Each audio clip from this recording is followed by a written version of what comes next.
Good evening, everyone. Welcome back to Ghosting with Anya. I'm your host, Anya Smith, also the author of Anya's Ghost Stories Volume 1 and Volume 2, The Return of the Dead. Also, my co host, my husband, Chris. And here, sad news this morning. I got a really bad news, guys. My great uncle Alexander had passed away a few days ago from stroke. So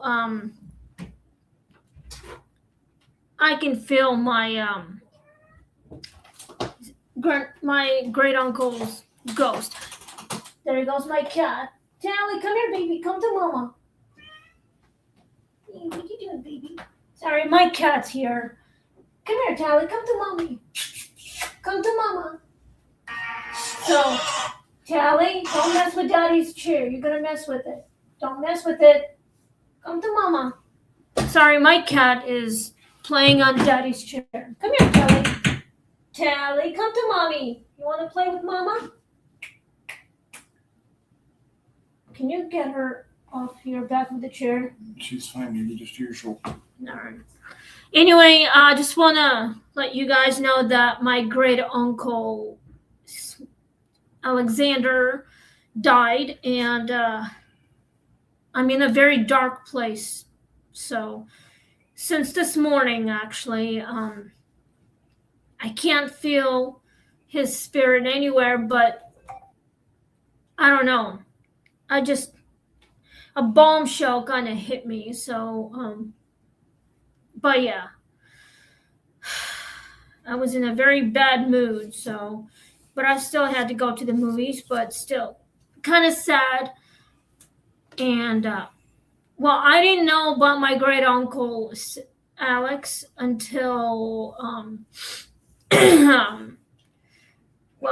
till my mom texted me this morning. So I'm still in a very bad place right now, just like I was in a dark place about my guinea pig that died about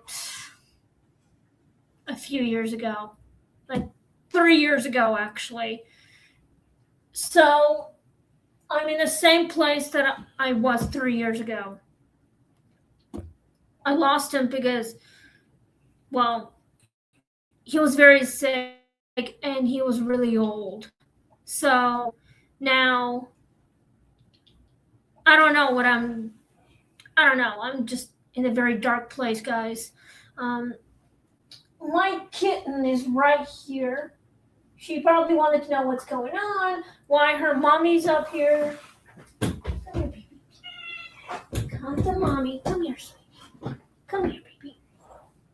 What are you up to, huh? Mama's here, boo-boo. Mommy's here. Yeah? Sorry, my baby's right here. She wanted to know what's going on with Mama. So, anyway, if she wants to lay down right here on this table, she's always welcome. So. But, yeah. Anyway, I hope you guys are, sad that,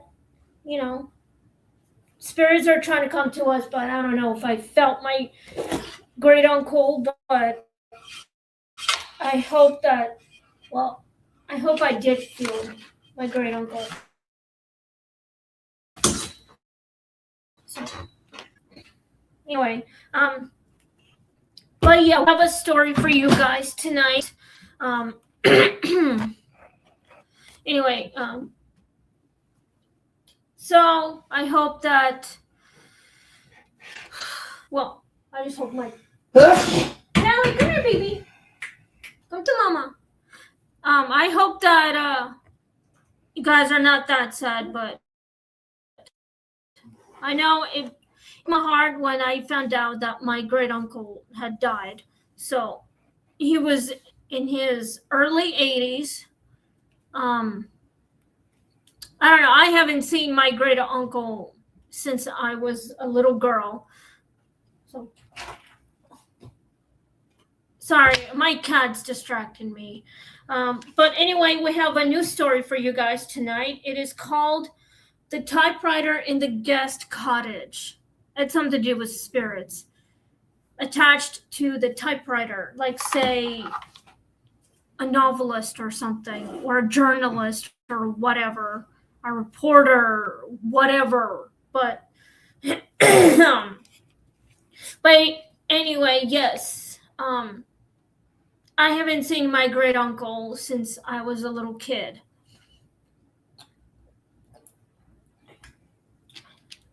But last time I saw him was when I was like really, really young, so I never had a chance to get to know him that well. But when I was 10 years old, I had to move away from my country because it wasn't safe for me. But it's been like 2 decades now, so yeah. I'm still grieving though, but it's kind of hard for me now, but because I have my great uncle on my mind. So anyway, it is very sad. So, but I still don't remember what we did when I was little, but he was a great guy, but he was also old. He was very sick. I think he was like in his 40s when I was born. So anyway, let's get started on the ghost stories. So get something to drink, just sit back and relax, and please click like, share, and subscribe. And let's get started on the story. It can be heartbreaking. I could bawl my eyes out anytime. So when I think of my relatives, I start crying for no reason. Or when I watch a very sad movie like Titanic, I start feeling tears coming out of my eyes. And also thinking about my dead relatives who died. I can feel like something's coming. I can feel the pain in my heart when my great uncle had died. That's what I'm feeling right now. Pain of losing someone. So all these stories can be related to anyone, especially of losing your loved ones. Like me, I just lost my great uncle. I miss him very much, even though I don't remember that much about him, even though I only met him one time or maybe a couple of times. I just don't remember how old I was when I met him. So anyway, let's get started. Season 5, episode 176, The Typewriter in the Guest Cottage. This is a new one. So let's get started. Jonah rented the guest cottage behind the old Winthrop estate because it was cheap, quiet, and supposedly ideal for creative professionals. The estate owner rented the small detached building mostly to academics on sabbatical, whatever. I don't know how to pronounce this very well. Visiting musicians or people like Jonah who said they were writers and hoped the label might eventually become true. The cottage itself was pleasant enough. One room downstairs with a stove and desk, a loft bed above, and windows that looked out over a hedged garden. No one seemed to maintain anymore. It came furnished with the usual assortment of mismatched chairs, side tables, and inherited objects. Landlords are too sentimental to discard. The only true odd item was the typewriter on the desk. It was covered with a cloth and not mentioned in the lease packet. Jonah left it alone his first week working on his laptop and pretending the mild unease he felt around the machine was just performative. Writer nonsense on the eighth night after a day in which he wrote nothing useful. He came downstairs at 2 a.m.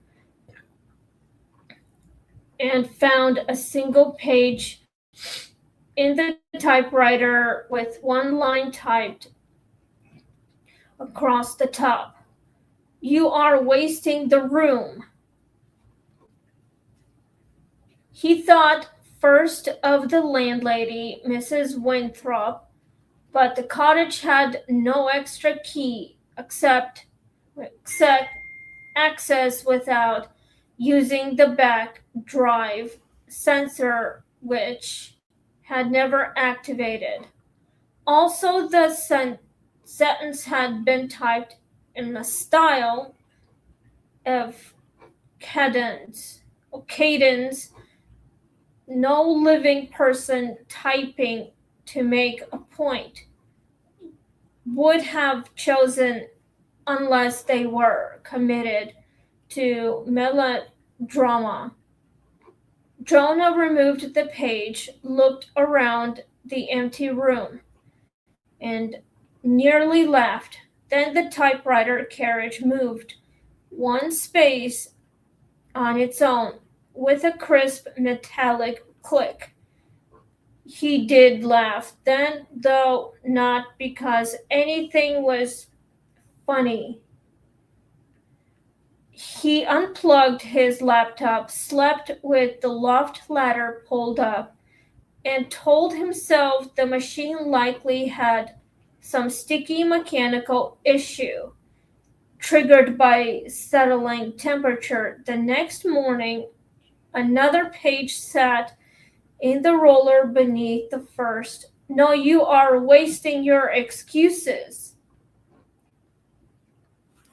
This is the creepiest story I'm reading. So, anyway, a lot of spirits are trying to trying to get this writer attention, but I don't know why. Maybe it's because the spirit is trying to tell this writer, don't waste all your time, or don't waste any of the room, or whatever. This spirit wants him to do something besides wasting everything, you know?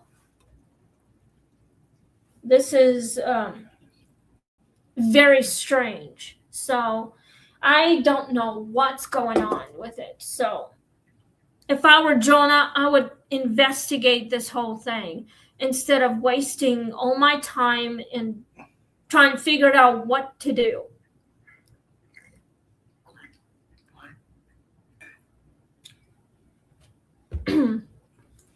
I definitely would investigate it. So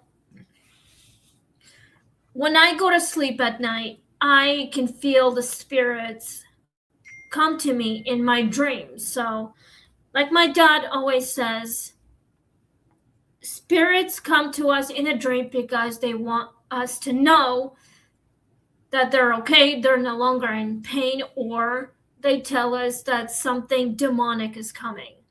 They're trying to warn us. That sort of thing.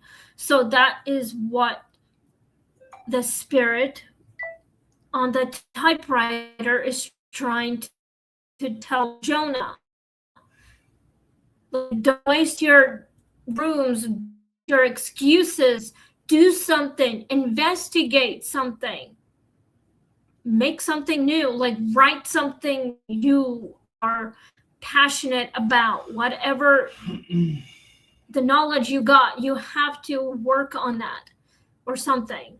No wonder why the spirit's pissed off at Jonah, because Jonah's probably trying to, I don't know, waste on something. We don't know. We have to figure out who this ghost is and trying to figure it out, who owned that typewriter, who it really belonged to. So anyway, let's continue on this story. Mrs. Winthrop responded to his questions with aristocratic reluctance that eventually dissolved into gossip, because old houses make gossip unavoidable. The cottage, she said, had once been used by her aunt, Celeste, a poet of moderate regional acclaim and exhausting personal standards. Celeste wrote there for decades, often overnight, and rejected nearly everything she produced. According to family lore, she would tear pages from the typewriter, throw them into the stove, and begin again. With alarming speed, she died in the cottage at her desk one spring after telling her sister that the room still had one true page left in it. The typewriter had remained ever since, usually covered and ignored. Some tenants hear it. Mrs. Winthrop admitted most leave before it decides they are serious. Jonah, offended more than frightened, asked what decided seriousness. She answered, failure usually. From there, things escalated with humiliation precision. If Jonah spent the day wandering the town instead of writing, the typewriter would produce short verdicts. By morning, observation is not work.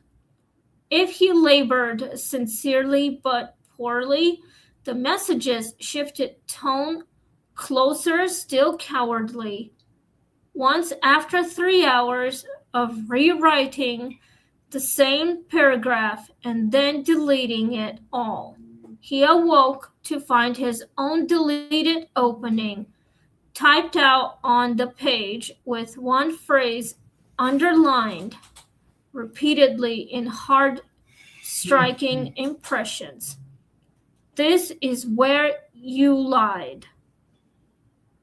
He could not explain how the machine knew his drafts. The typewriter ribbon should not have had access to anything on his laptop, yet there it was. His sentence corrected by someone dead and rude. Jonah considered moving out twice. Each time he delayed because moving would feel too much like conceding the ghost's editorial authority. Something tells me that this woman named Celeste, she was a poet writer, I guess. No wonder why she tried helping Jonah, but she wanted him to write something good and correctly. No wonder why. So I hope that Jonah realized that the a woman named Celeste is just trying to help him out, give him correct words or whatever she was doing, or whatever he was doing, but still trying to correct him. She was trying to help him, I guess. I'm trying to figure it out myself. How did I come to this when my great uncle had died as well? My great uncle was old, had died from stroke, and he was missing me a lot, but I just couldn't remember what he looked like. But I got pictures of my grandma, my grandpa, and my great uncle. So turns out my great uncle is the younger brother of my grandfather, which is my mom's father. So he's my great uncle. My grandfather was my mom's father, and my grandpa was the older brother. I guess my grandma didn't have any siblings, so. But when my grandma married my grandpa, she thought maybe, well, my great uncle was her brother-in-law, so. Well, my great uncle loved everybody. He was awesome. He was healthy as a horse until he had that stroke a few days ago.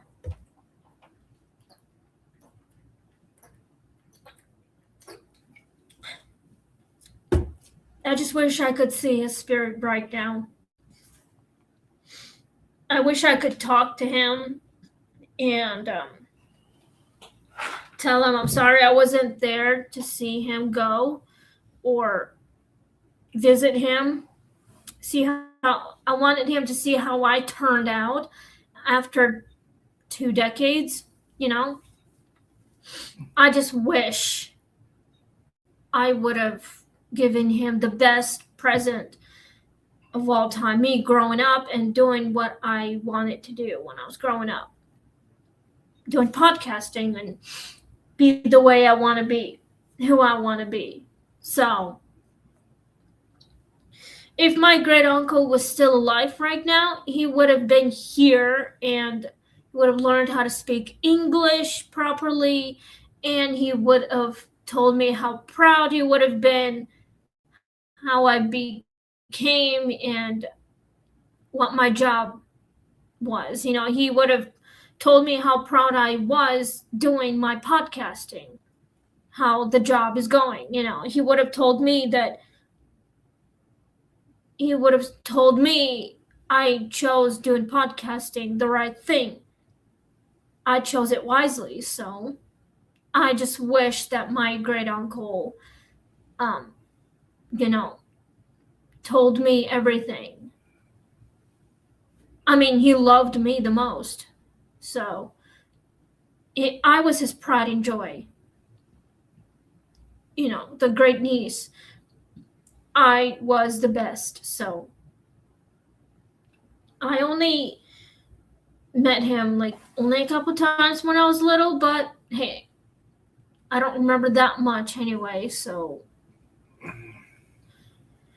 anyway, let's just continue on the story. But I do miss my great uncle, but I just wish I could have met him as a teenager, or like also my early adulthood, how I turned out, you know.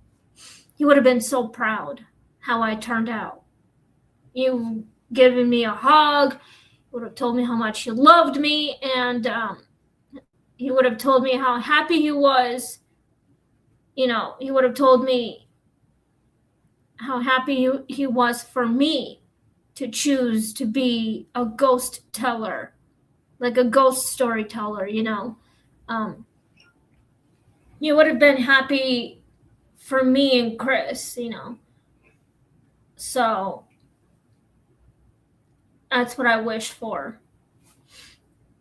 I still miss him even though I never had a chance to get to know him that much. Anyway, let's get back to the story. So, we are in about 25 minutes anyway. The first time he saw Celeste was not while writing, but while failing to rain tapped the windows. The desk lamp made the cottage feel smaller than its square footage. Jonah sat staring at a blank document while the covered typewriter behind him seemed to occupy half the room, though through pure presence. Then came the sound of keys striking in a measured burst. He turned. The cloth had slipped to the floor. In the dark window behind the desk, he saw the reflection of a thin woman in a high-collared blouse, seated at the typewriter, her fingers moving quickly, her mouth set in the expression of someone offended by laziness and sentiment in equal measure. She did not look at him. She looked at the page when the line ended. She snapped the carriage return and said in a voice dry as old paper, "You keep trying to be admired instead of accurate." Jonah, who had expected fear and got humiliation, answered before thinking. Maybe accuracy is ugly in the reflection. Celeste stopped typing. Then write ugly, she said, but stop decorating your evasions. After that, the haunting became less random and more instructional in its cruelty. Celeste never dictated content. She attacked posture. She underlined feminism. I don't know. Euphemism, crossed out false bravado, and once typed an entire page consisting only of one sentence repeated 12 times. Say what happened, not what sounds literally. Jonah hated her and improved because of her. He began drafting by hand first, then retyping because the machine's interventions made him listen differently to cadence and cowardice. Mrs. Winthrop, noticing he now looked more sleep-deprived, but less self-satisfied, told him he was finally being tolerated by the cottage. Winter slid into spring. Jonah stayed longer than he contract required and finished a manuscript he had meant to write for years, but had avoided by calling the project difficult. It was difficult, but not for the reasons he used to claim. The real difficulty was honesty without ornament. On his final night in the cottage, he fed one last sheet into the typewriter and wrote a note to Celeste by hand, leaving it where she could not ignore it. You were impossible. Thank you. He woke before dawn to find one final page in the roller. It contained only 2 lines, not impossible, exact. And beneath that, after a single blank space, send it. Jonah did, The manuscript was accepted months later with far less revision than expected. He attributed that publicly to discipline and privately to a dead poet who mistook mercy for weak prose. The cottage still rents to creative professionals. Mrs. Winthrop no longer hides the typewriter under cloth because, as she now says, people who need warning should see the instrument. Some tenants last a week, some leave after the first typed insult. A few stay, lean into the hostility, and emerge with work less polished but more true. Jonah keeps the final page framed above his desk, though he never shows visitors unless they are writers and already suffering enough to appreciate it. He has not decided whether Celeste was haunting the room, the typewriter, or the habit of lying beautifully. Perhaps all three. Some places do not want occupants. They want witnesses, tough enough to be revised. This is the freakiest shit and sad, I guess. It kind of reminds me of my dead great uncle. Well, I have a dead great uncle, but I don't have him anymore. I don't have a great uncle anymore because he died, okay? He's always going to be in my heart, even though I don't remember seeing his face anymore. But when I look at the picture of my dead relatives, it helps me remember them. I'm going to honor my dead great uncle, Alexander. Call him Alex for short. So I'm going to remember him forever. I mean, when I go to sleep, I would want to visit him somehow in my dreams. Maybe I'll go to his grave in my dream and talk to him, perhaps. Maybe I'll tell him everything, what I've been doing for the last 2 decades. Almost 3 decades, probably. But actually, what I have been doing for 2 decades is like going to school, graduating, moving out, getting a job, of course. Definitely moving out. And moving in with my husband, well, to a new place. And getting a different job, of course. Adopting a cat or whatever. Just being a mom cat, taking care of my family. Finding out I'm type 1 diabetic at 17. I would have told him everything.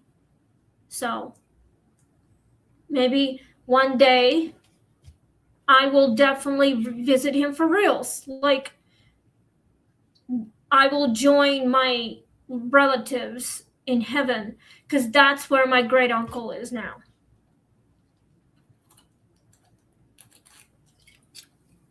So my great uncle Alexander is in heaven with my grandma and grandpa. So I miss them so much, and I wish I could see them physically. Like, I wish that they could appear to me in person, like manifesting or whatever. So I just wish that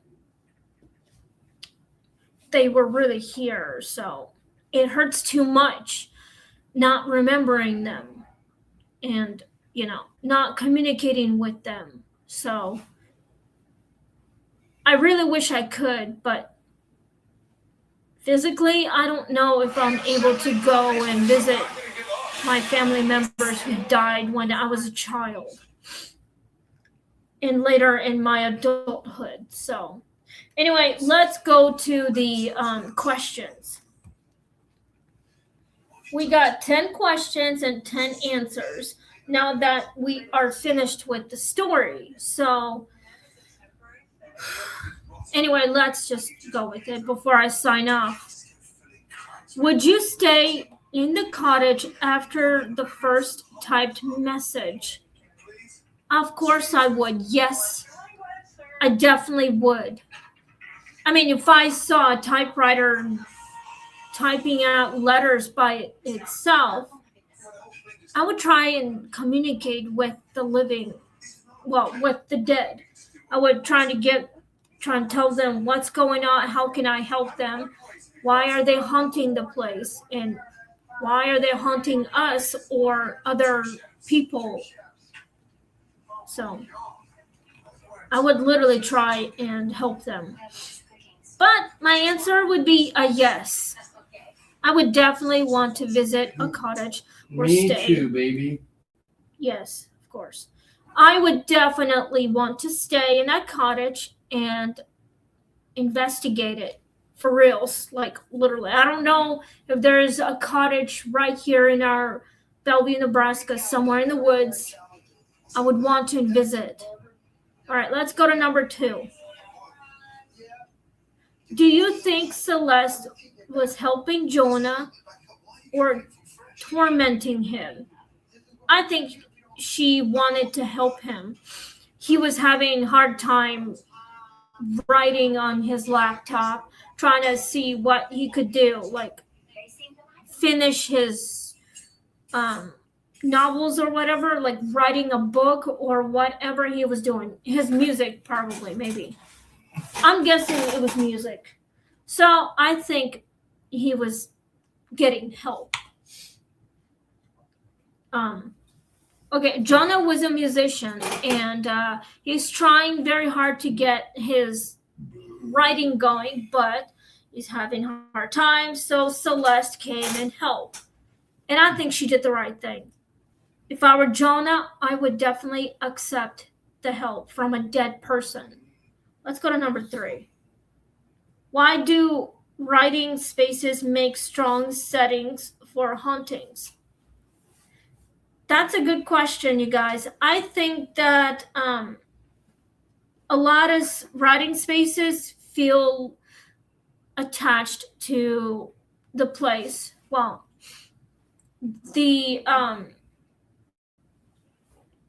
the spirits are attached to the place because that was the last place where they were seen and heard from, because that's where they feel comfortable. I'm sorry, I'll be right back. I gotta do something. I'll be right back. Okay. Talk. Hi. Just talk. Whatever you're doing. Just say anything. I'm just sitting here while she runs and takes a breather real quick. Okay. Don't mind what it is. Okay.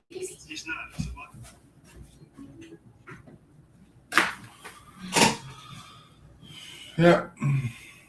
Chris, just say something. Just sitting here with my kitty. Anything. We're just sitting here with my kitty. Everything's good. She's coming right back. Tell them whatever they would want to hear, like any story that you might have.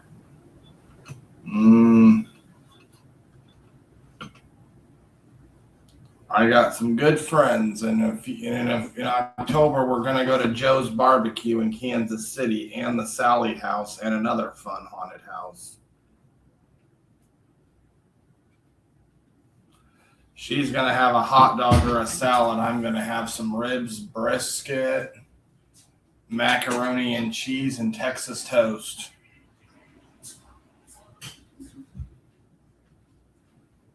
All right, guys. Hey, Callie, what you doing, baby? What? Want to be in Mommy's chair? Mommy is back. It's okay, baby. It's okay. It's okay. Please don't scratch Daddy's new chair, okay? Be a good girl. Mommy's almost done. All right, guys. Sorry, I had to go to restroom. Sorry about that. Now I'm back. I feel much better now. So, anyway, what my husband was saying that yes, we're going on a trip this October and go to a Sally house, and then in August, July or August, we're gonna go to Columbus and see his friends for like maybe a couple of days. Probably just a day. True, because they live like 1 hour away from here. So Yes. anyway, all these ghosts are actually like attached to the place where they were last seen with the typewriter. The reason why is because they felt comfortable in that place because they loved it so much they never wanted to leave, and that's why they're trapped. And that's why they refuse to leave and refuse to move on. So I think Celeste wanted to stay in that cottage because she felt comfortable staying there. It's because it's her home. That is why she wanted to stay there. So when she saw Jonah, she knew that she would want to help him with his music. So do you guys think that she did the right thing by helping Jonah with the music? So, all right, let's go to number 4.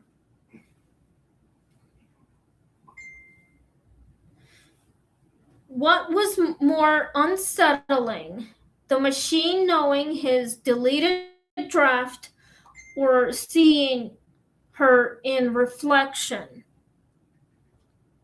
I think it was the machine deleted draft and seeing her reflection, like literally. It is kind of freaky. So what do you guys think that actually happened? Like, what was unsettling for you guys? Do you think it was the machine or seeing her actual spirit in the reflection? What do you think it was? Probably seeing her reflection. It would be scary, but Jonah, well, he didn't know what was happening to him. He was like being paranoid or something. So I think it was the machine and the reflection. Let's go to number 5. All right, guys, we are about 5 minutes left. Well, not 5 minutes, but 5 questions left before I sign off. We are in 43 minutes now.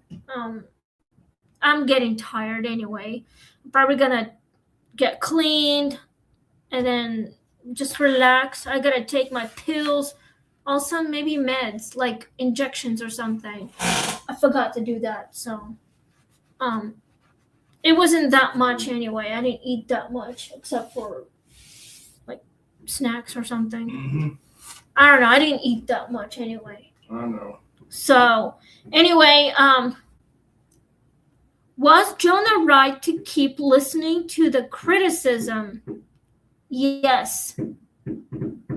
I mean, if I were Jonah, I would definitely accept Celeste's help with anything. Let's say if I'm writing my book, I would definitely accept her help with my writing. If I were a musician, I would do the same thing, but I'm actually an author, so I'm still grieving to my great uncle's passing. So I might as well write a book about my dead uncle. Anything. I mean, he's a ghost now, but maybe I felt it when he died, even though I never had a chance to bond with him. I only bonded with him a couple of times, but when I went to see him, but I have no memories that much anymore because I was already in a different country, which is right here in America. Like when I was living in Kearney for the last 25 years, and then in 2020, my mom and I decided to move because it became so painful after my stepfather Alex passed away. A month later, he passes, and then we decide to leave a couple of months later. We sold the house and then we moved. So that's why I'm here. And my husband is here too. And now our child. Hey, Callie, take your daddy's chair. Yeah. Meow. Meow, meow, meow. My sweet baby. Aww. My baby likes to steal daddy's chair. Her daddy's chair. Then she would steal my chair. So yeah, I have a cat and she's very, very adorable. Yes, she is. Yes, she is. Come here, baby. Come here. Have the mommy. Hi. Did you miss mommy? Yeah. Sorry. Yeah, that's my baby girl. She likes to steal our chairs, but she hasn't done it since we got since we got our couch, both couchies. So she's so cold. Yeah. Anyway, I love my baby girl. I'm a mom. I'm allowed to be a mom. I'm allowed to take care of my family. So but anyway, yes. I would take criticism at any day, any time from a dead spirit, from a dead woman or a man or whoever passed away and became my critic. So my answer is yes. Jonah did the right thing, especially accepting a lot of help from a dead woman. Let's go to number 6. What do you make of the line, "You are wasting the room"? I think she meant that he's wasting the desk, like in an office room or something, that he's not spending enough time on the typewriter. Like literally, because he doesn't like being in the office. No wonder why he's wasting it, because he thinks that it's not his business to be in that room. No wonder why he's wasting it, especially in the office. That is the reason why Celeste was telling him, go into that room and do your writing there, like on your laptop or on that freaking typewriter. She was telling him, go into that room instead of wasting it. Aw, she was taking your seat. I know. Tally, let daddy sit. Tally, let daddy sit, okay? Tally, come to mama. Yeah, let daddy sit. Sorry, our cat just likes being on the chair because she knows that our spirit likes to be in there all the time too, because she can sense our presence. That is why she likes to be with us, no matter what. Did she go downstairs? I think so. To the couch? Mm-hmm. Okay then. All right, let's go to number 7. Can honesty itself feel like haunting? Yes, of course it can. Same question for you. Can honesty itself feel like haunting? Sometimes. True. It probably can be. Honest. Well, you got to be honest at some point, but yes. So, if you can't like find your words, how to tell the spirit that you don't feel comfortable going into that room and it become haunted by it. Well, that's how Jonah felt.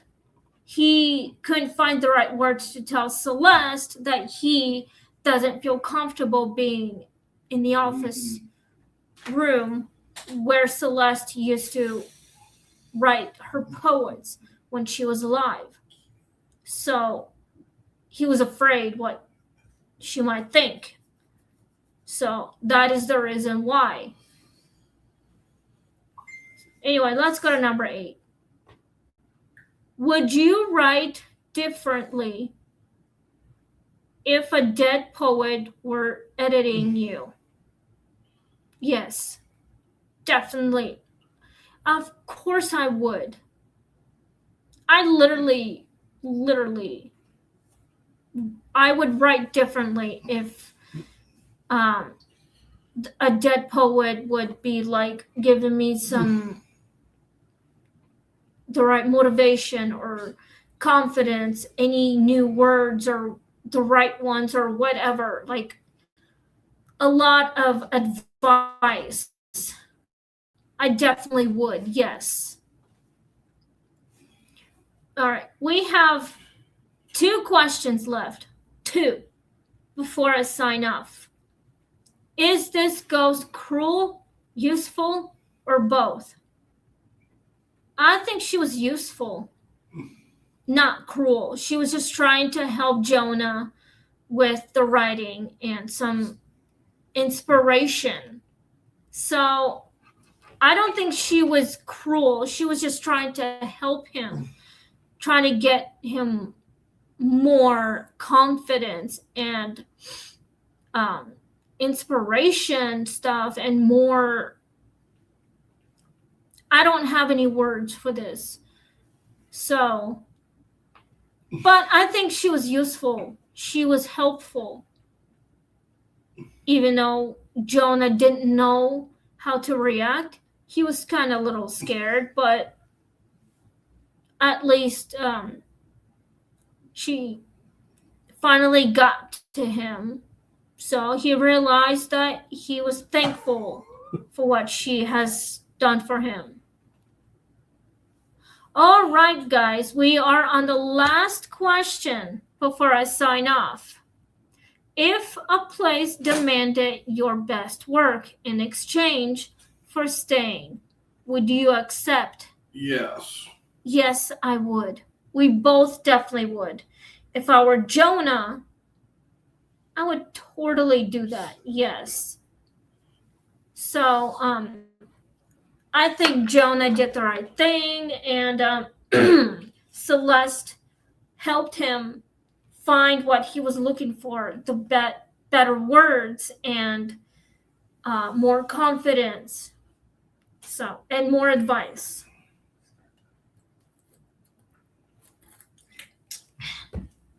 I'm so thirsty. Oh, there goes my baby. Hi, baby, come here. Oh, there goes my kitty now. Sorry about that, guys. She was just looking out the window because she thinks there's something out there. Tally, what you looking for, baby? Meow. We're looking at the fireworks. Yeah. Was it fun? It was fireworks, huh, baby? Sorry, my baby just wants to see what's going on. Anyway, yes. Oh, there goes our daughter. So she really likes playing around. Come here, baby. Come here. Hi. Say hi. This is my baby girl. This is our child. So, say hi. This is Tally, our baby. She's just so cute. And she loves attention, but she really is territorial. She, hi. Hi. Yeah, this is our baby. Okay. Yeah. It's okay. Mommy loves you. I know. Come here. You didn't like that? Take off. Okay. All right, guys.